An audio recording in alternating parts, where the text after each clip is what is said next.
Harry Potter اور تہخانے کے اسرار، مصنفہ جے کے رولنگ، مترجم معظم جاوید بخاری۔ پہلا باب، بدترین سالگرہ۔ یہ کوئی انہونی بات نہیں تھی کہ پرائیویٹ اسٹریٹ کے مکان نمبر 4 کے مکینوں میں صبح سویرے ناشتے پر گرما گرم منہ ماری ہوئی ہو۔ مسٹر ورنن ڈرسلی صبح وقت سے کچھ پہلے ہی بیدار ہو گئے تھے۔ ان کی نیند اچاٹ ہونے کی حقیقی وجہ دراصل تیز چیختی ہوئی گونج تھی جو کہ ان کے بھانجے ہیری کے کمرے میں موجود اس کی مادہ الو کے حلق سے برآمد ہوئی تھی۔ حد ہو گئی، اس ہفتے میں تیسری بار میرے ساتھ ایسا ہوا ہے۔ مسٹر ورنن ڈرسلی کے چہرے پر گہری ناراضگی اور جھنجھلاہٹ چھائی ہوئی تھی۔ مجھے اس الو کے بارے میں سنجیدگی سے کچھ سوچنا چاہیے۔ وہ ناشتے کی میز کے قریب پہنچ کر بلند آواز میں سیڑھیوں کی طرف دیکھ کر گرجے، جہاں ہیری سہما ہوا کھڑا دکھائی دے رہا تھا۔ اگر یہ منحوس چیخ و پکار بند نہ ہوئی تو مجھے یقیناً یہ گھر چھوڑ کر کوئی دوسری پرسکون جگہ تلاش کرنا پڑے گی جہاں کم از کم صبح سویرے یہ منحوس آواز سننے کو نہ ملے۔ اگر تم اس واہیات الو پر قابو نہیں رکھ سکتے تو میں اسے اپنے گھر سے باہر نکال دوں گا۔ تم سمجھ گئے نا میں کیا کہہ رہا ہوں؟ ہیری نے آگے بڑھ کر ایک بار پھر صفائی دینے کی کوشش کی۔ انکل ورنن، وہ پنجرے میں بند پڑے پڑے اکتا چکی ہے۔ اسے کھلے آسمان میں پرواز کی عادت ہے۔ اگر میں صرف اسے رات کے لیے کھلا چھوڑ دوں تو شاید انکل ورنن غرائے۔ کیا میں تمہیں احمق دکھائی دیتا ہوں؟ ان کی جھنجھلاہٹ اس قدر بڑھ گئی کہ تلے ہوئے انڈے کا ایک ٹکڑا منہ میں جانے کے بجائے ان کی ہونٹوں پر لٹکی ہوئی گھنی مونچھوں میں الجھ کر رہ گیا جو لٹک کر اس کی صورت کو مذائقہ خیز بنا رہا تھا۔ ہیری اپنی ہنسی بمشکل روک پایا۔ میں اچھی طرح جانتا ہوں کہ اس منحوس الو کو باہر نکالنے کے بعد کیا ہوگا۔ یہ کہہ کر انہوں نے اپنی بیوی پتونیا کی طرف گہری نظر سے دیکھا جو کہ سراسیمگی کے عالم میں انہیں دیکھ رہی تھی۔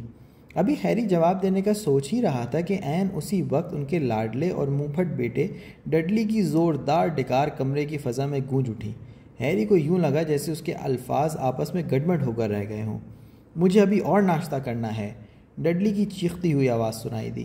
آنٹی پٹونیا نے اپنے بھاری بھرکم پلے ہوئے لاڈلے بیٹے کو محبت بھری نظروں سے دیکھتے ہوئے کہا، فرائی پین میں ابھی اور ناشتہ موجود ہے میرے بچے، ہمیں تمہاری تندرستی کی گہری فکر ہے۔ عمدہ نشو و نما کے لیے پیٹ بھر کر کھانا جسم اور دماغ دونوں کی تندرستی اور مضبوطی کے لیے نہایت مفید ہے۔ ویسے مجھے نہیں لگتا کہ وہاں اسکول میں تمہیں کچھ عمدہ کھانے کو ملتا ہوگا۔ آنٹی پتونیا نے فرائنگ پین میں خاصی مقدار کھانا اس کی پلیٹ میں ڈال دیا۔ ہیری ناشتے کی میز کے بالکل قریب پہنچ چکا تھا۔ پٹونیا، بے وقوفی کی باتیں مت کرو، جب میں اس ملٹنگ میں ہوا کرتا تھا کبھی بھی بھوکا نہیں رہا، ورنن انکل نے جوشیلے انداز میں سینہ پھلاتے ہوئے کہا۔ ڈڈلی کو وہاں کھانے کی کوئی کمی محسوس نہیں ہوتی ہوگی، کیوں؟ میں صحیح کہہ رہا ہوں نا ڈڈلی؟ ڈڈلی بے تکا کھا کھا کر اس قدر موٹا ہو چکا تھا کہ کچن کی کرسی اس کے لیے تنگ پڑ گئی تھی۔ کولوں کا گوشت کرسی کے دونوں طرف لٹکا ہوا دکھائی دے رہا تھا۔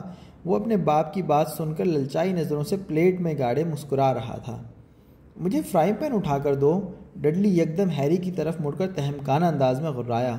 تم جادوئی الفاظ بولنا بھول ہی گئے ہو، ہیری نے چڑھ کر کہا۔ اس سادہ سے جملے پر ان تینوں کا منہ بگڑ گیا اور چہرے پر ناگواری کے اثرات پھیل گئے۔ ان کی آنکھوں میں خوف کے سائے لرزتے دکھائی دے رہے تھے۔ لمحہ بھر کے لیے تو ڈڈلی کو اپنی سانس رکتی ہوئی محسوس ہوئی۔ وہ بری طرح ہانپ رہا تھا۔ جادو کا تصور اس قدر دہشت ناک تھا کہ وہ کرسی پر اپنا توازن سنبھال نہیں پایا اور ایک طرف لڑک گیا۔ ڈڈلی کے زمین پر گرنے کا اتنا دھماکہ ہوا کہ پورا کچن ہل کر رہ گیا۔ آنٹی پٹونیا جادو کے خوف میں مبتلا تھی کہ کچن کا دھماکہ سن کر ان کی سٹی ہی گم ہو گئی۔ گہری چیخ ان کے لبوں سے نکل گئی اور وہ خوف و حیرت سے اپنا منہ دبانے کی کوششیں کرنے لگیں۔ مسٹر ڈرسلی اچھل کر اپنے قدموں پر کھڑے ہو گئے اور ان کی کنپٹی کی نسیں پھڑکنے لگیں۔ وہ کھا جانے والی نظروں سے ہیری کو گھورنے لگے۔ ہیری ان کے تیور دیکھ کر گھبرا گیا۔ میرا مطلب تو صرف یہ تھا کہ اس نے فرائنگ پین مانگتے ہوئے پلیز نہیں کہا، اس کے علاوہ اور کچھ نہیں۔ ہیری نے ان کے بگڑے ہوئے چہرے دیکھ کر جلدی سے شفائی پیش کی۔ انکل ورنن نے غصے سے تھوک اگلتے ہوئے میز پر زوردار مکہ مارا اور چلا کر بولے، میں تم سے کہا تھا نا کہ ہمارے گھر میں جادو کا نام بھی مت لینا لڑکے۔ لیکن میں تو، ہیری ہکلایا، ڈڈلی کو ڈرانے کی تمہاری ہمت کیسے ہوئی؟ انکل ورنن کی آنکھیں غصے کے مارے دہکتی ہوئی دکھائی دے رہی تھیں۔ وہ ان کے دونوں ہاتھ بچھے پڑے تھے۔ شاید کوئی پل ہوتا کہ وہ اٹھ کر ہیری کو پیٹنا ہی شروع کر دیتے۔ ہیری ایک قدم پیچھے ہٹ گیا۔ خوف کی سرد لہر اس کے بدن میں دوڑنے لگی۔ اس نے اپنی اینک کو ٹھیک کرتے ہوئے دوبارہ صفائی دینے کی کوشش کی مگر انکل ورنن کا پارا 7ویں آسمان سے باتیں کر رہا تھا۔ وہ گرجتے ہوئے بولے، میں نے تمہیں پہلے ہی خبردار کیا تھا کہ میں یہ ہرگز برداشت نہیں کروں گا کہ میری اس چھت کے نیچے تم کوئی بھی ایسی حرکت کرو جو انسانوں سے مختلف اور پاگلوں کی سی ہو۔ ہیری انکل ورنن کا آگ بگولا چہرہ دیکھ کر سہم گیا۔ اس نے ان کے بھیانک چہرے سے نظر ہٹا کر دوسری طرف دیکھا جہاں اس کی آنٹی پٹونیا پھٹی پھٹی نظروں سے اسے دیکھ رہی تھی۔ ان کا چہرہ بالکل زرد پڑ چکا تھا، جیسے کسی نے ان کا خون تک نچوڑ لیا ہو۔ وہ بھاری بھرکم ڈڈلی کو اس کے پیروں پر کھڑا کرنے میں مصروف تھیں۔ ٹھیک ہے، میں آئندہ خیال رکھوں گا، ہیری دونوں ہاتھ اٹھا کر بولا۔ انکل ورنن کا غصہ تھم گیا اور وہ ہیری کو تیز نگاہوں سے دیکھتے ہوئے اپنی کرسی پر واپس بیٹھ گئے۔ وہ ابھی تک بھڑکے ہوئے گینڈے کی مانند ہانپ رہے تھے۔ انہوں نے کانٹا پکڑا اور اپنی چھوٹی چھوٹی آنکھوں کے کنارے سے ہیری کی طرف دیکھا جو صورتحال یکدم بگڑ جانے پر پریشان کھڑا تھا۔ ایسا پہلی بار نہیں ہوا تھا۔ انکل ورنن کا اکثر غصہ اسی پر اترتا تھا، شاید اس لیے وہ انکل ورنن کے مقابلے میں کم عمر بچہ تھا۔ ہیری اپنے پہلے سال کی پڑھائی مکمل کر کے گرمیوں کی تعطیلات گزارنے کے لیے گھر واپس آیا تھا، حالانکہ اس کا قطعی دل نہیں کر رہا تھا کہ وہ ہاگورٹس سے پریوٹ ڈرائیو اسٹریٹ میں لوٹے۔ وہ جب گھر سے لوٹا تھا انکل ورنن اس سے کچھ ایسا ہی سلوک کر رہے تھے۔ ان کے خیال میں جیسے ہیری پوٹر کوئی بچہ نہ ہو بلکہ کوئی زوردار قسم کا بم ہو جو کسی وقت پھٹ کر ان کے سارے گھر کو راکھ کا ڈھیر بنا ڈالے گا۔ اس کی وجہ یہ بھی تھی کہ ہیری کوئی عام بچہ نہیں تھا بلکہ وہ ایک جادوگر تھا، ایک ایسا تازہ دم جادوگر جو کہ اپنا پہلا سال ہاگورٹ اسکول برائے جادوگری اور پراسرار علوم میں گزار کر لوٹا تھا۔ اگر ڈرسلی خاندان اس کی واپسی اور چھٹیوں کے خاتمے تک کے قیام سے خوفزدہ اور ناخوش تھے تو اس میں ہیری کی اپنی کوئی غلطی نہیں تھی۔ حقیقت تو یہ تھی کہ ہیری خود ان سے زیادہ ناخوش اور غمگین تھا۔ ہیری ان اداس لمحات کو گن گن کر گزارنے پر مجبور تھا۔ ہاگورٹس کی یاد اتنی گہری اور شدید تھی کہ وہ اکثر تڑپ کر رہ جاتا۔ ہاگورٹ کی جدائی اس کے لیے ایسے ہی تھی جیسے بھوک کی شدت میں پیٹ میں اٹھنے والے مروڑ۔ اس کی نظروں کے سامنے اکثر اسکول کے قلعے جیسی عمارت گھوم جاتی، پیچدار راہداریاں، خفیہ راستے، سمت بدلتے ہوئے زینے اور در و دیوار سے نکلتے گھستے بھوت اسے بے حد یاد آتے۔ ڈاک لاتے ہوئے الوؤں کی آمد کا منظر، بڑے ہال میں کھانے کی دعوتوں والی ضیافتیں، اسکول کے بلند مینار والے کمرے میں مسیری دار پلنگ پر پرسکون نیند کا لطف، ہیگورٹ کے پاس تفریحاً جانا اور اندھیرے جنگل کے کنارے پر واقع اسکول کے بڑے میدان کے ایک کونے میں بنے ہوئے ہیگرڈ کے جھونپڑے میں بیٹھ کر چائے پینا، جو کہ اسکول کی چابیوں اور بڑے میدان کا واحد محافظ تھا، اور خاص طور پر جادوگروں کے مقبول ترین کھیل کوئڈچ کا مزہ ہی کچھ اور تھا، جو مغلوؤں کی دنیا میں ناقابل یقین تھا۔ جادو نگری کا سب سے زیادہ مشہور و مقبول کھیل، جس میں 6 میناروں والے چھلے دار گول ہوتے ہیں، 4 اڑتی ہوئی مختلف گیندیں اور 14 کھلاڑی جو بہاری ڈنڈوں پر ہوا میں پرواز کرتے ہیں۔ ہیری جیسے ہی واپس گھر پہنچا تو انکل ورنن نے سب سے پہلا کام یہ کیا کہ انہوں نے ہیری کا تمام سامان، جس میں جادوئی علم کی کتب، جادوئی چھڑی، اسکول کا چوغا نما یونیفارم، جادوئی ادویہ بنانے والی کڑھائی اور سب سے بہتر رفتار والا نمبس 2000 بہاری ڈنڈا شامل تھا، ہیری سے چھین کر سیڑھیوں کے نیچے موجود چھوٹے سے گودام میں بند کر کے اس کے دروازے پر بڑا سا تالا ڈال دیا تھا، جس کی کنجی ہمیشہ ان کے قبضے میں رہتی تھی۔ سیڑھیوں کے نیچے یہ چھوٹا سا گودام 1 سال پہلے تک ہیری کی مستقل رہائش گاہ تھی، جہاں وہ 10 سالوں سے قیدی کی سی زندگی بسر کر رہا تھا۔ یہ سلسلہ ابھی ختم نہیں ہوا تھا، ہیری کی جگہ اس کے سامان نے لے لی تھی۔ اس طرح ہیری کو ذرا بھی موقع نہ مل سکا کہ وہ بہاری ڈنڈے پر بیٹھ کر کوئڈچ کی مشق کر پاتا۔ اگر اس کے اسکول واپس لوٹنے پر ناکافی مشق کی بنا پر اسے فریق کی ٹیم سے نکال باہر کر دیا جاتا یا چھٹیوں کا کام نہ کرنے کی وجہ سے اسے کڑی سزا بھگتنا پڑتی۔ ڈرسلی خاندان کو اس کی کوئی پرواہ نہیں تھی۔ ہیری اور ہاگورٹ کے تعلق کو جوڑنے سے انہیں کوئی دلچسپی نہیں تھی۔ مسٹر ڈرسلی کا شمار ان لوگوں میں تھا جنہیں جادو نگری میں مگلز کہا جاتا تھا۔ یہ ایسے لوگوں کے لیے اصطلاح تھی جن کی رگوں میں خون کا ایک قطرہ بھی جادوگروں کا نہ ہو، یعنی وہ خالص انسان ہوں۔ مسٹر ڈرسلی اس بات پر یقین رکھتے تھے کہ جادوگر ہونا اور جادو نگری پر یقین رکھنا نہایت شرمناک بات ہے، اور وہ یہ سوچ بھی نہیں سکتے تھے کہ ان کے گھر میں کوئی فرد ایسا ہو جو نہ صرف خود جادوگر ہو بلکہ جادوگری کی تعلیم بھی حاصل کرے۔ اگر یہ بات کسی دوسرے کو معلوم ہو جاتی تو یقیناً یہ ان کے لیے ڈوب مرنے کا مقام تھا۔ صرف یہی نہیں بلکہ انکل ورنن نے ہیری کی مادہ الو ہیڈوگ کو بھی اپنی جارحیت کا نشانہ بنایا۔ انہوں نے ہیڈوگ کو پنجرے میں بند کر کے ایک بڑا سا قفل لگا ڈالا تاکہ وہ باہر نہ نکل سکے اور نہ لوگوں کو ہیری کے بارے میں کچھ معلوم ہو سکے۔ ہیڈوگ کے ساتھ اس ناموزوں سلوک کی ایک وجہ یہ بھی تھی کہ وہ ہیری کے پیغام جادوگری میں نہ لے جا سکے اور جادو نگری سے اس کا رابطہ ختم ہو کر رہ جائے۔ ہیری کا حلیہ ڈرسلی خاندان سے کافی الگ تھلگ تھا۔ وہ لمحہ بھر کے لیے بھی ان کا رشتہ دار نہیں لگتا تھا۔ انکل ورنن نہایت بھاری بھرکم اور موٹی توند کے مالک تھے۔ ان کی چھوٹی چھوٹی آنکھیں چہرے پر عجیب سی لگتی تھیں۔ ان کی گردن نہ ہونے کے برابر تھی۔ دیکھنے میں معلوم ہی نہ ہوتا تھا کہ کب تھوڑی ختم ہوئی اور کب سینہ شروع ہو گیا۔ چہرے پر اگر کوئی چیز نمایاں دکھائی دیتی تھی تو ان کی سیاہ بڑی مونچھیں تھیں جو دونوں گالوں پر بے ہنگم انداز میں پھیلی ہوئی تھیں۔ ناک جتنی اونچی اور بالائیں ہونٹ کے اوپر چھائی ہوئی دکھائی دیتی تھیں۔ انکل ورنن کے مقابلے میں پٹونیا آنٹی بالکل مختلف تھیں۔ ان کا چہرہ دبلا پتلا اور گڑیوں جیسا تھا، سراہی دار لمبی گردن اور متناسب جسم، جبکہ ڈڈلی گلابی رنگت، سنہرے بالوں والا اور دریائے گھوڑے کی مانند فربا تھا۔ دوسری طرف ہیری ان کے مقابلے میں بالکل دبلا پتلا اور قد میں چھوٹا تھا۔ اس کی آنکھیں نہایت چمکدار اور سبز تھیں۔ اس کے سیاہ گھنے بال ہمیشہ سر پر بکھرے رہتے تھے۔ اس کی نگاہ کچھ کمزور تھی، جس کی وجہ سے وہ ہمیشہ گول فریم کا چشمہ پہنے رکھتا تھا، اور اس کے ماتھے پر دائیں طرف بجلی گرنے کی علامت کی مانند ایک نشان تھا جو کسی پرانی خراش کی طرح دکھائی دیتا تھا۔ اس نشان نے ہیری کو خاص طور پر غیر معمولی بنا دیا تھا، باقی تمام جادوگروں سے بھی زیادہ منفرد اور اچھوتا۔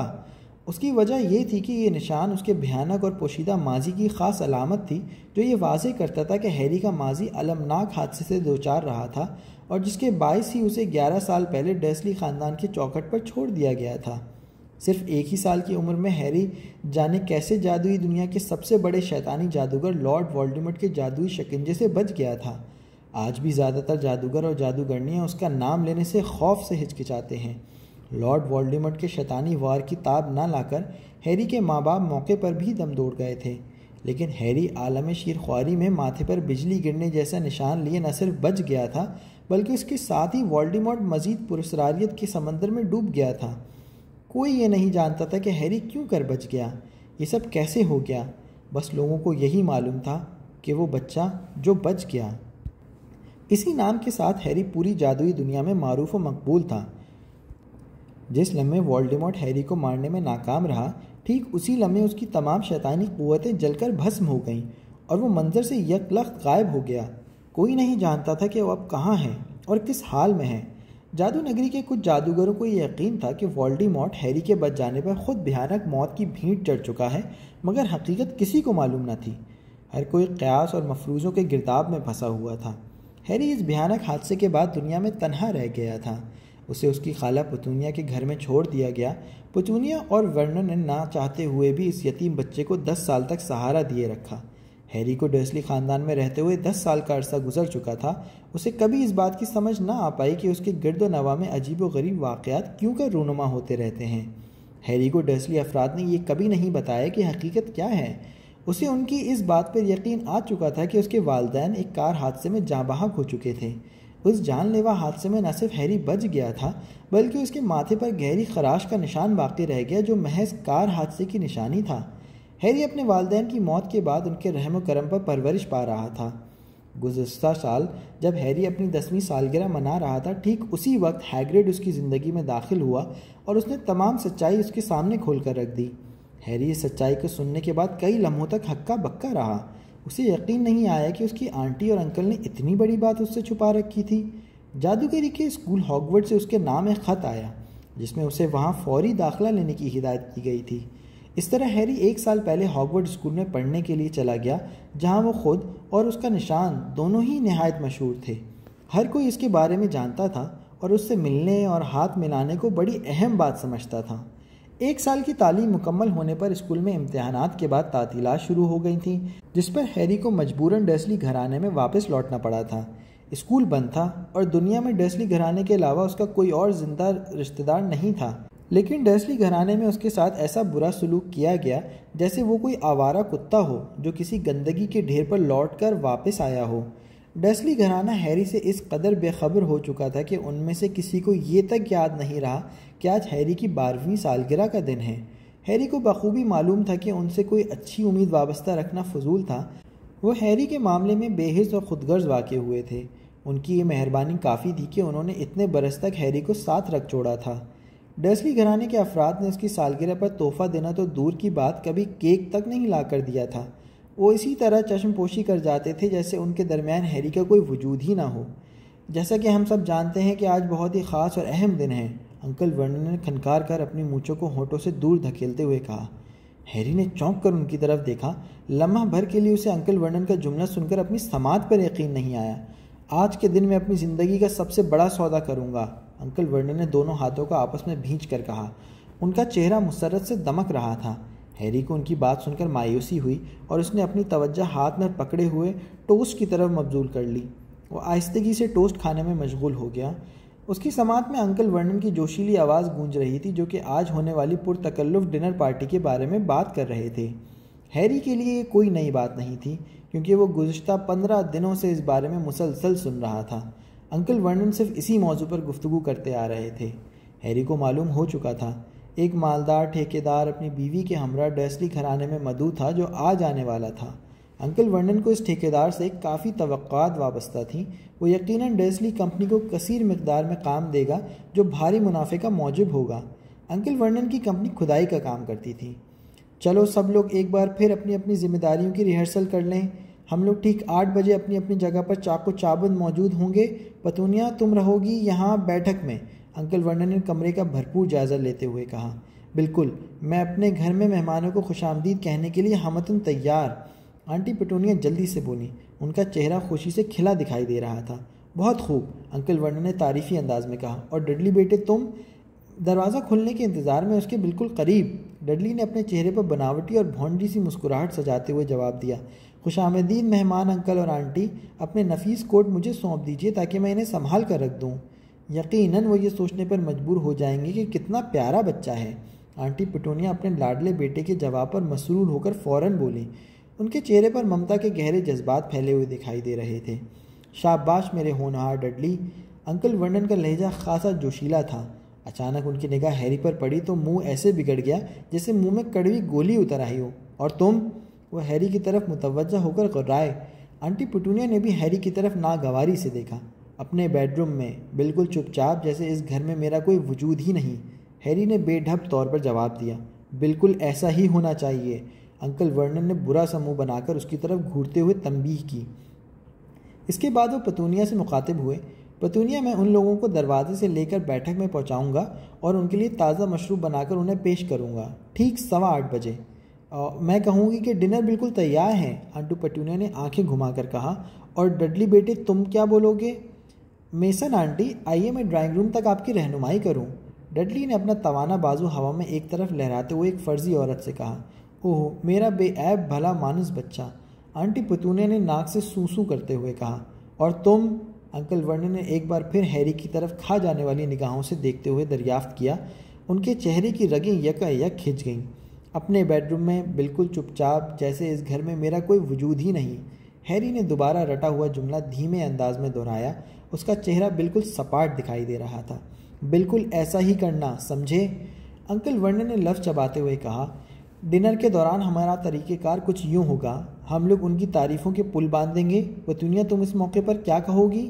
انکل ورنن نے گہرے انداز میں اپنی بیوی کی طرف دیکھا۔ مسٹر میسن، ورنن نے مجھے بتایا ہے کہ آپ گولف کے بہترین کھلاڑی ہیں، کئی مقابلوں میں آپ نے نمایاں مقام حاصل کیا ہے۔ ویسے مسز میسن، آپ کا لباس بہت جچ رہا ہے، کیا آپ بتانا پسند کریں گی کہ آپ نے یہ شاندار لباس کہاں سے خریدا؟ بہت خوب پٹونیا، انکل ورنن نے اپنی خوشی کو دباتے ہوئے کہا۔ اور ڈڈلی بیٹے تم کیا کہو گے؟ ڈڈلی نے چہرے پر مضحکہ خیز مسکراہٹ نمودار کرتے ہوئے کہا۔ انکل میسن، ابھی گزشتہ ہفتے کی بات ہے، مجھے اسکول میں شہر کی مشہور ہستی کے بارے میں مضمون لکھنے کا کام ملا۔ یقین کیجیے کہ میں آپ کی شاندار شخصیت پر اپنا مضمون لکھا، جس پر مجھے استاد کی طرف سے بہت شاباش بھی ملی۔ آنٹی پٹونیا اور ہیری کے کھلے منہ اس بات کا کھلا ثبوت تھے کہ دونوں کے لیے ڈڈلی کی بات کو ہضم کرنا مشکل ہو رہا تھا۔ باپ کی کامیابی کے لیے بیٹے کے منہ سے ایسی چاپلوسی سن کر آنٹی پٹونیا کی آنکھوں میں آنسو آ گئے اور اس نے آگے بڑھ کر ڈڈلی کو اپنے سینے سے لگا لیا۔ دوسری طرف ہیری کے لیے یہ سب کچھ ہضم کرنا بہت مشکل ثابت ہو رہا تھا۔ اس نے اپنی ہنسی کو بمشکل ضبط کر رکھا تھا، کہیں اس کا مسرور چہرہ انکل ورنن کی نگاہوں میں نہ آ جائے، اس لیے اس نے اپنی گردن نیچے کرتے ہوئے ناشتے کی میز کے نیچے چہرہ چھپا لیا جہاں وہ کھل کر مسکرا سکتا تھا۔ اور تم لڑکے؟ انکل ورنن نے ایک بار پھر ہیری کی طرف متوجہ ہوئے۔ ہیری نے آواز سن کر میز کے نیچے سے چہرہ باہر نکالا اور چہرے پر مصنوعی سنجیدگی طاری کرنے کی پوری کوشش کی۔ اپنے بیڈ روم میں، بالکل چپ چاپ، جیسے میں اس گھر میں ہوں ہی نہیں، بالکل ایسے ہی کرنا لڑکے، انکل ورنن نے پرزور انداز میں کہا۔ مسٹر میسن تمہارے بارے میں کچھ نہیں جانتے اور ہم چاہتے بھی نہیں ہیں کہ انہیں تمہارے بارے میں کچھ پتہ چلے۔ وہ اپنی بیوی کی طرف دیکھ کر بولے، پیٹونیا، ڈنر ختم ہونے کے بعد تو مسز میسن کو کافی پلانے کے بہانے بیٹھک میں لے جانا اور میں موقع پا کر گفتگو کا رخ کاروبار کی طرف موڑ دوں گا۔ اگر قسمت اچھی رہی تو 10 بجے کی خبروں سے پہلے ہی میں معاہدے کی دستاویزات پر دستخط کروا کر انہیں لفافے میں بند کرنے میں کامیاب ہو جاؤں گا۔ کل شام اسی وقت ہم لوگ ماجورکا میں بہترین شاپنگ کریں گے اور ہالیڈے ہوم خرید رہے ہوں گے۔ ہیری خاموشی سے انکل ورنن کی گفتگو سن رہا تھا۔ اسے کسی قسم کی کوئی خوشی محسوس نہیں ہو رہی تھی، کیونکہ اسے ذرا امید نہیں تھی کہ ماجورکا میں عمدہ گھر خریدنے کے بعد بھی انکل ورنن یا ڈرسلی گھرانہ اس کے ساتھ پرائیویٹ ڈرائیو سے بہتر سلوک کرنے پر آمادہ ہو پائے گا۔ تو پھر ٹھیک ہے، انکل ورنن بڑبڑاتے ہوئے بولے، میں شہر سے ڈڈلی اور اپنے لیے ڈنر کا سامان لے کر آتا ہوں، اور تم، انکل ورنن نے ہیری کی طرف دیکھ کر غرا کر کہا، جب تمہاری آنٹی صفائی کا کام شروع کرنے لگیں تو تم ان کے راستے میں بالکل مت آنا۔ یہ سن کر ہیری پچھلے دروازے سے باہر چلا گیا۔ دن بےحد خوشگوار دکھائی دیتا تھا۔ سورج پوری آب و تاب کے ساتھ آسمان پر دمک رہا تھا۔ ہیری دروازے سے نکل کر صحن کی طرف بڑھ گیا۔ صحن عبور کرنے کے بعد اسے باغیچے میں ایک بینچ دکھائی دیا۔ وہ آہستہ آہستہ چلتا ہوا اس کی طرف بڑھا۔ بینچ پر بیٹھ کر وہ دل بہلانے کے لیے دھیمے لہجے میں گنگنانے لگا، سالگرہ کا دن مبارک مجھے، سالگرہ کا دن مبارک مجھے۔ نہ کوئی کارڈ، نہ کوئی تحفہ اور نہ ہی کیک۔ وہ آج کی شام بھی کچھ اسی طرح گزارنے پر مجبور تھا جیسے اس کا اپنا دنیا میں کبھی کوئی وارد ہی نہ ہوا ہو، تنہا مگر نہ ہونے کے برابر۔ وہ اپنے ارد گرد لہلہاتے ہوئے پھولوں کی طرف دیکھنے لگا جو سرسبز و شاداب ٹہنیوں پر اداس معلوم ہو رہے تھے۔ ہیری کا من بجھا بجھا سا تھا۔ آج سے پہلے اسے کبھی اتنا اکیلا پن محسوس نہیں ہوا تھا، ہاگورڈ اسکول کی کسی چیز سے بھی زیادہ، کوئڈج کھیل سے بھی زیادہ۔ ہیری کو اپنے سب سے اچھے دوستوں رون اور ہرمائنی گرینجر کی یاد آ رہی تھی۔ بہرحال ایسے لگ رہا تھا جیسے ان لوگوں کو اس کی بالکل بھی یاد نہیں آ رہی تھی۔ پوری گرمیوں میں دونوں میں سے کسی نے بھی ایک خط تک نہیں لکھا تھا، جبکہ رون نے ہیری سے کہا تھا کہ وہ اسے اپنے گھر رہنے کے لیے ضرور بلائے گا۔ ان گنت بار ہیری جادو کے ذریعے ہیڈوگ الو کے پنجرے کا تالا کھولنے کے بارے میں سوچا تاکہ وہ رون اور ہرمائنی کو اس کے ذریعے خط بھیج سکے، مگر یہ کوئی اتنا ضروری کام نہیں تھا کہ اس کے لیے جادوئی دنیا کے قانون کو توڑ کر مصیبت گلے لی جاتی۔ وہ اچھی طرح جانتا تھا کہ نابالغ جادوگر کو اسکول سے باہر کسی بھی قسم کا جادو کرنے کی بالکل اجازت نہیں ہے۔ خلاف ورزی کی صورت میں اسے سزا کے طور پر جادوئی دنیا سے بدر کیا جا سکتا تھا، پھر وہ نہ اسکول جا سکتا تھا اور نہ ہی جادوئی بازار میں۔ یہ الگ بات تھی کہ ڈرسلی گھرانہ جادوئی دنیا کے ان قوانین کے بارے میں کچھ نہیں جانتا تھا، اور نہ ہی ہیری نے یہ بات ان میں سے کسی کو بتائی تھی۔ وہ اچھی طرح جانتا تھا کہ انکل ورنن کو یہ بات معلوم ہو گئی تو وہ یقیناً جادوئی چھڑی اور جادوئی تعلیم کے سامان کے ساتھ اسے بھی سیڑھیوں کے نیچے والے چھوٹے سے گودام میں ہمیشہ کے لیے بند کر دیں گے۔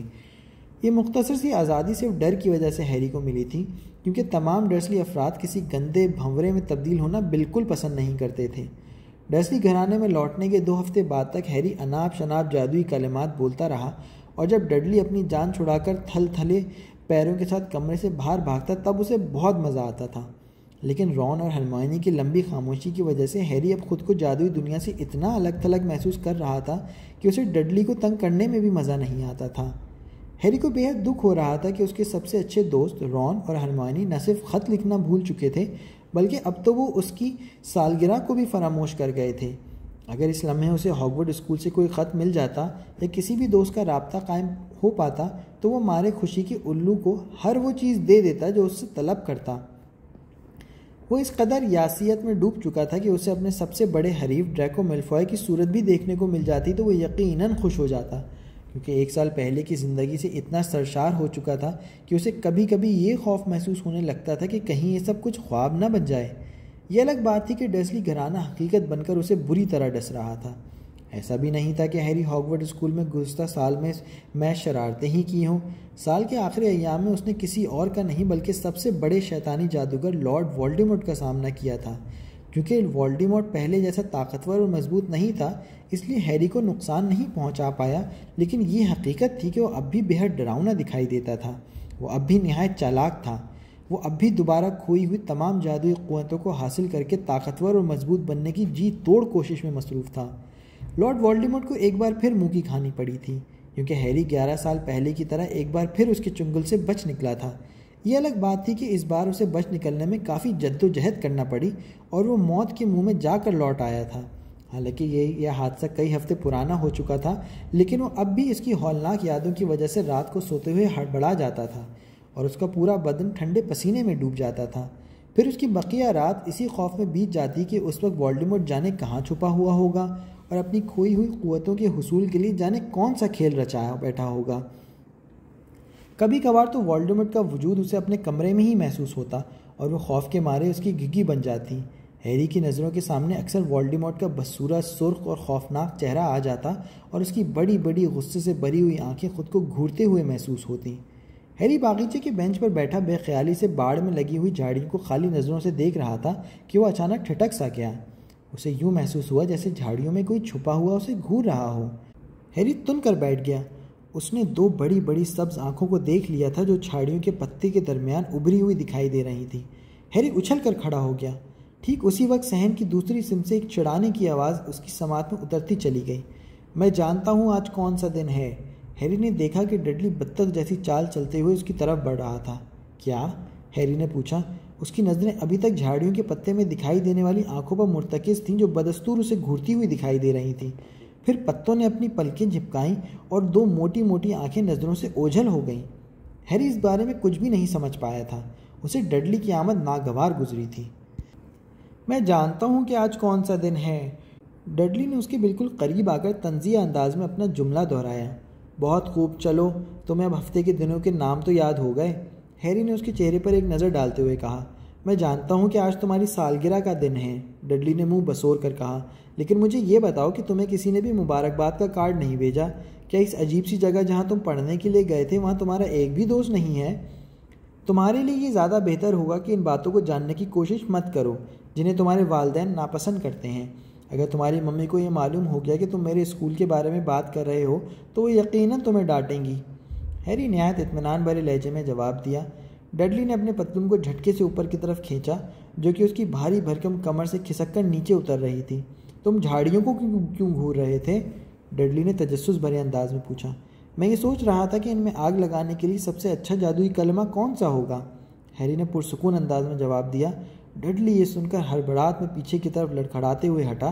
اس کے فربا چہرے پر دہشت کے آثار دکھائی دینے لگے۔ تم ایسا نہیں کر سکتے، ڈیڈی نے تمہیں جادو کرنے سے منع کیا ہے۔ انہوں نے کہا ہے کہ جادو کا استعمال کرنے پر وہ تمہیں ہمیشہ کے لیے اپنے گھر سے نکال دیں گے اور تم کہیں دوسری جگہ جا کر رہ بھی نہیں سکتے۔ تمہارا تو کوئی دوست بھی نہیں ہے جو تمہیں اپنے گھر پر رکھ لے۔ نیاریا کونچا جلدیا شوبدہ چچندر بل کھائے، ہیری نے غضبناک آنکھوں سے ڈڈلی کو گھورتے ہوئے تنخو لہجے میں کہا۔ ڈڈلی کا چہرہ سفید ہو چکا تھا۔ ممی، ڈڈلی چیختے ہوئے جان چھڑا کر گرتے پڑتے گھر کی طرف بھاگا۔ ممی دیکھو ہیری، وہ کیا کر رہا ہے جس کے بارے میں آپ جانتی ہیں وہ کر رہا ہے۔ ہیری کو اس ایک پل کی خوشی کی بھاری قیمت چکانا پڑی کیونکہ ڈڈلی یا جھاڑیوں کو کوئی نقصان نہیں پہنچا تھا، اس لیے آنٹی پٹونیا فوراً سمجھ گئی کہ ہیری نے سچ مچ کا جادو نہیں کیا تھا بلکہ اس نے اس کے لاڈلے بیٹے کو تنگ کرنے کے لیے کھیل رچایا تھا۔ آنٹی پتونیا نے تیش میں آ کر صابن لگا ہوا فرائنگ پین جو اس وقت ان کے ہاتھ میں تھا کھینچ کر ہیری کو دے مارا۔ ہیری اگر بروقت سر نیچے نہ جھکا لیتا تو یقیناً اس کا سر پھٹ چکا تھا۔ صرف یہی نہیں، سزا کے طور پر آنٹی پٹونیا نے ہیری کے ذمے گھر کے بہت سارے کام لگا دیے اور صاف لفظوں میں اس پر واضح کر دیا کہ جب تک وہ ان سب کاموں کو نپٹا نہیں لیتا اسے کھانا بالکل نہیں ملے گا۔ حکم پانے کے بعد ہیری کھڑکیاں صاف کر رہا تھا، کار دھو رہا تھا، صحن میں اگی ہوئی گھاس کتر رہا تھا، پھولوں کی کیاریوں کی گودی کر رہا تھا، گلاب کی پونچھوں کی چھٹائی کر کے انہیں پانی دے رہا تھا، باغیچے کے بینچ پر نیا روغن کر رہا تھا۔ دوسری طرف ڈڈلی زبان لپاتے ہوئے آئس کریم چاٹنے میں مصروف تھا۔ وہ صحن میں ٹہلتا ہوا کبھی کبھار اسے کام کرتا ہوا دیکھ لیتا۔ دوپہر کا وقت ہو چکا تھا، آسمان میں سورج غصے سے دہک رہا تھا۔ گرمی کی شدت اس قدر بڑھ چکی تھی کہ ہیری کی پشت دھوپ پڑنے پر شدت سے جل رہی تھی۔ اس کا پورا بدن پسینے سے شرابور ہو گیا تھا۔ ہیری پچھتا رہا تھا کہ اسے ڈڈلی کے جال میں نہیں پھنسنا چاہیے تھا۔ یہ کچھ ڈڈلی نے جان بوجھ کر کیا تھا تاکہ ہیری کو سزا دلوا سکے، لیکن اس کے باوجود ڈڈلی نے اس کے دل کی بات چرا لی تھی۔ شاید ہاگورٹ میں اس کا ایک بھی دوست نہیں ہے۔ پھولوں کی کیاریوں میں کھاد پھیلاتے ہوئے اس نے غصے سے سوچا، کاش وہ اس وقت مشہور ہیری پوٹر کو دیکھ پاتے۔ اس کی کمر کام کی زیادتی کی وجہ سے دکھنے لگی، چہرے سے پسینے کی بوندیں یوں ٹپک رہی تھیں جیسے بارش ہو رہی ہو۔ ہیری پرواہ کیے بغیر اپنے کام میں جتا رہا۔ بالآخر شام کو 7:30 بجے تھکے ماندے ہیری نے سنا کہ آنٹی پتونیا اسے بلا رہی تھی۔ چلو لڑکے اندر آ جاؤ، مگر یاد رہے کہ اخبار پر پاؤں رکھ کر اندر آنا۔ ہیری خاموشی سے گھر میں داخل ہوا۔ اس نے دیکھا کہ کچن کا فرش دمک رہا تھا۔ وہاں لذیذ کھانوں کی خوشبوئیں پھیلی ہوئی تھیں۔ فریج پر رات کے کھانے کے لیے پڈنگ تیار رکھی ہوئی تھی۔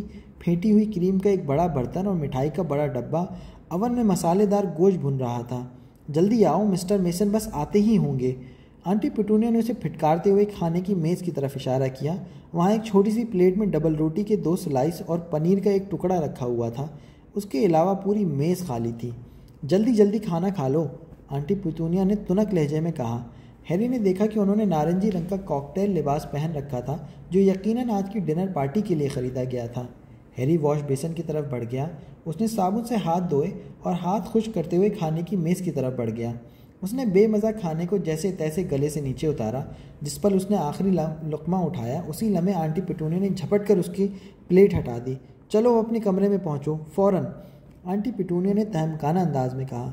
جب ہیری بیٹھک کے دروازے کے پاس سے گزرا تو اسے انکل ورنن اور ڈڈلی کا چہرہ دکھائی دیا جو ڈنر جیکٹ پہن چکے تھے۔ وہ ابھی بلائی منزل پر جانے والی سیڑھیوں کو پوری طرح طے نہ کر پایا تھا کہ اسے صدر دروازے کی گھنٹی بجنے کی آواز سنائی دی۔ ٹھیک اسی لمحے انکل ورنن کا تمتماتا ہوا چہرہ سیڑھیوں کے عین نیچے نمودار ہوا۔ یاد رکھنا لڑکے، ذرا سا بھی شور کیا تو۔ انکل ورنن کھا جانے والی نظروں سے اس کی طرف دیکھ رہے تھے۔ ہیری نے سر ہلایا اور پھر دبے پاؤں اپنے کمرے تک پہنچا۔ اس نے آہستگی سے کمرے کا دروازہ کھولا اور اندر داخل ہو گیا۔ اس نے مڑ کر دھیمے انداز میں دروازہ بند کیا۔ وہ سارا دن کی کڑی محنت کے بعد تھک چکا تھا۔ اسے کسی بھی لمحے سانس لینے کی مہلت نہیں مل پائی تھی۔ وہ سیڑھیاں چڑھتے ہوئے سوچ چکا تھا کہ وہ اپنے کمرے میں پہنچتے ہی بستر میں گھس جائے گا۔ اسے یقین تھا کہ بستر میں جاتے ہی دن بھر کی تکان کے باعث اس کی آنکھیں فوراً بند ہو جائیں گی۔ اسی طرح ڈرسلی گھرانے میں اس کا وجود نہ ہونے کے برابر رہ جائے گا۔